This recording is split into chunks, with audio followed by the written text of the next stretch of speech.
This book was written to provide well-researched insight into two very real threats: the electromagnetic pulse attack, more commonly known as EMP, and the solar storm.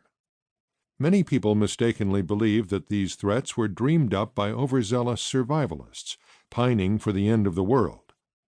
On the contrary, both threats are not only viable, but arguably certain. It is only the when that remains in question. Certainly, there are numerous countries and terrorist groups that could initiate an EMP attack.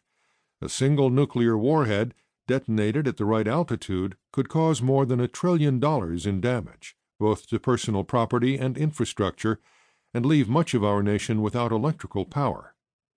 That is a temptation that would be difficult for our enemies to pass up, given the right opportunity.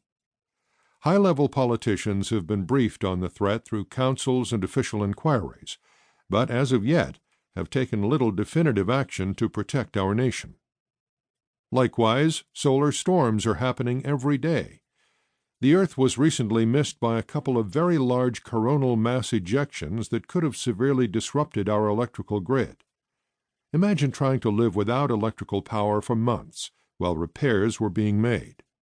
Power companies are keenly aware of the vulnerability, but they argue that the costs are simply too high to make the necessary improvements.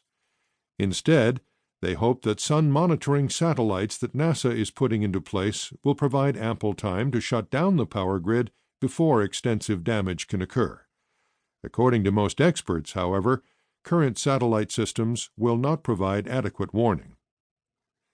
Now is the time to give serious thought to preparing for these two threats. There's nothing to suggest that either will occur tomorrow. Then again, there's nothing to say that they won't.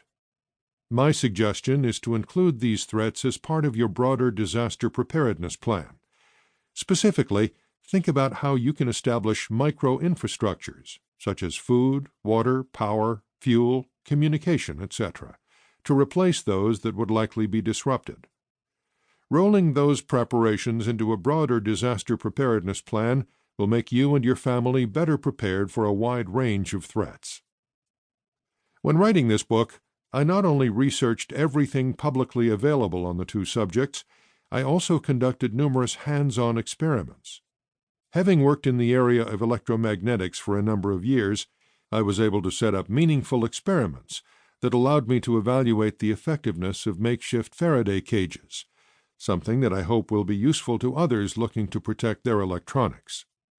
The expanded version of this book includes additional discussions on the impacts of an EMP strike, various types of protective devices and materials, and methods of protecting automobile electronics.